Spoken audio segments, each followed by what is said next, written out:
I'm back with a new YouTube video, and as you can tell by the title, story time. Now this story is going to be how I thought my friend was, a little on the homeless side, but he actually turned out to be really, really rich, which really shocked me. But this is the story of how it happened and how I found out.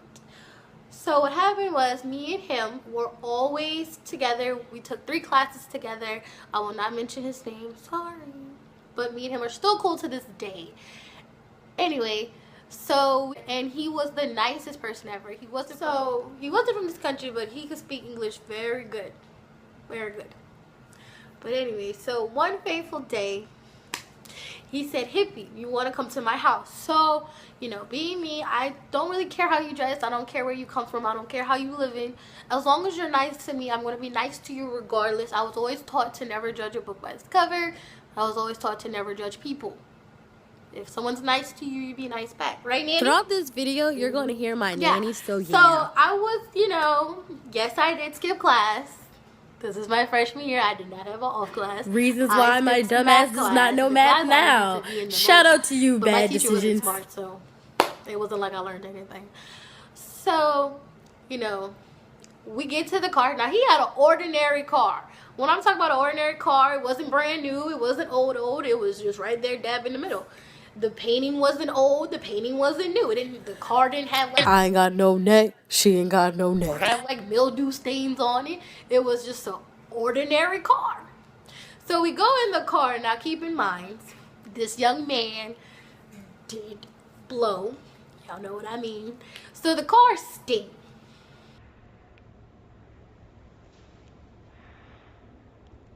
Smell like the gas.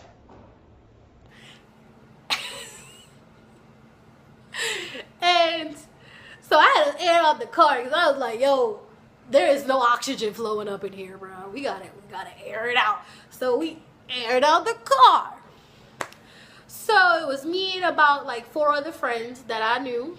We were all cool with each other. So we driving. We're going to Youngsville. Yeah, for those who don't know what Youngsville is, Youngsville is like a city, but it's not really a city. It's like a little country town, huh? What I said? It's like a little country town. So I'm thinking he lived in Youngsville, which is not far from our school. Let me tell you something. We drove for about 50 minutes. Like 50 minutes.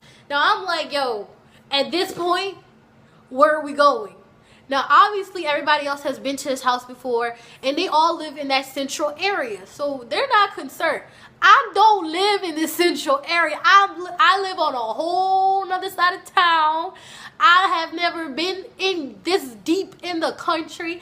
I don't even like the country. So we drive for 50 minutes, and all of a sudden we turn, and we're hitting gravel road. This was the moment I knew I had messed up and should have just went to math class. This exact moment. Why are we hitting gravel road? That's dead. In my mind, at this point, I think I'm dying. Like, in my mind, at this point, either I'm dying, getting raped, or something. I don't know, but it's something. Keep in mind, I am the only black girl. The only black girl. I'm the only black person. I'm the only African American. So, obviously, white people cool with shit like this. I'm not cool with shit like this. I see one lamppost, Nanny. One lamppost in gravel road. We're still driving. And I'm scared. And I'm thinking of my exiting plan. I'm like, yo, if I get killed, I promise you that I'm going to go down with the fight. They're not going to kill me like this. This is not how it's going to end. This is not how I'm going to die. I can't die like this. I'm still 200 pounds big. I cannot die like this. Let me at least be in a relationship. Like, I cannot die like this. This is what's going through my head. Like, if I die, we're going to die together. This is High School Musical. We're all in this together. I will not die. So, before we get in front of his house, I see a pond. And I'm like, okay, that's cool. Let's go to the little pond. So we pass up the pond. And from the pond, we pull up in front of this huge house, y'all. Like, I want to say it was colossal.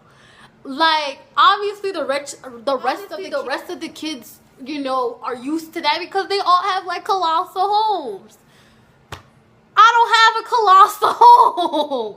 So I am literally amazed by this because this dude, because if y'all saw the way he dressed, he had a raggedy dingy shirt every day to school with a raggedy dingy plaid shirt. His hair was rarely ever washed. He had busted up Vans, and he drove this ordinary car. So when we pulled it, I was like, is this your home? And he's like, yeah, this is my house. This your home? This is your home? He was like, this is where I live. I was like, are you sure? Are you sure? And everyone's like, yeah, Aaron, this is where he lives. And I'm just sitting down like, don't judge a book by its cover. never judge a book by its cover. The ones who look the poorest sometimes are actually the ones who are the richest. Oh, but it gets better. Oh, but it gets... So, you know, we was all going to his house too. What time is it? Anyway, so the front of the house is pure white. So we walk inside the house. Y'all, he had a chandelier. And I'm not talking about the chandeliers that you see in Love Culture. I'm talking about the chandeliers that if they fall, you will die. You will die. Like, I'm talking about New York chandeliers. I'm staring. I was good just being in the front room of this house. I didn't have to go nowhere else. I was like, we can't just stay here. We can't just stay here. We gotta move. So he was like, you obviously never been to my house before. And I was like, no. After all the times we hung out, I've never been to his house. So he was like, well, I'm gonna show you around my house. So, you know. I was like, sure. In the back of my mind, I don't know whether to be motivated to one day have a house like this or just rethink my life. Like, I'm just questioning everything right now. So he shows me to the kitchen.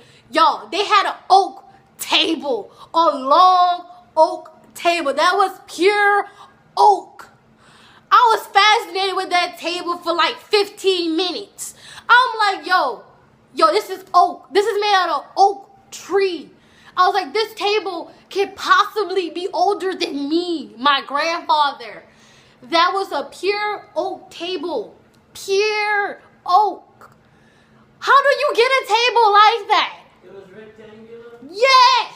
And it was long. It's like what you see in the movies with the really rich people. And you know, sometimes for the holidays, they bring their little family over just to show how much money they got.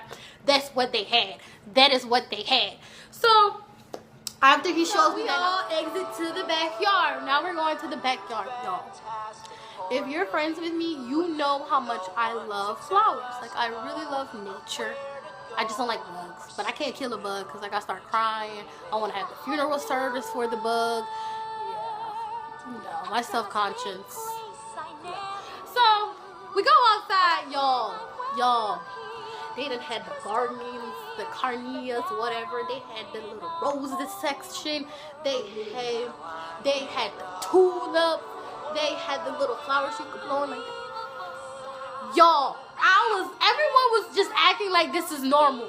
I took it in. I was like, yo, I probably will never get this opportunity again, so I'm gonna take it all in. I like to take pictures with everything. My mama just bought me that iPhone 4S. Yes, it's freshman year. Yes, the iPhone 5 had came out, and no, I did not have it. I had the iPhone 4S, and I just got it. Do not judge me. Long story, I had a BlackBerry for like 8 years. Anyhow, so I literally forgot I even had a phone, y'all. Like, I'm just taking it in. I'm just like, you know what? I'm about to run in the fields. I'm about to be like Pocahontas. I'm going to find me a little raccoon friend. I'm going to call him Steven. I'm going to call him Pierre. I said Pierre at the time. I didn't say Steven. I said Pierre because I like the name Pierre.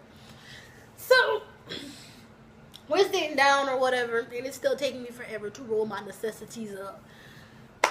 I keep looking at him, looking at the house, looking at him, looking at the house, looking at him, looking at the house. I'm looking at everything. I'm just like, y'all way too calm because your girl ain't come for money. So, I'm going to just sit down. I'm going to just take all of this in.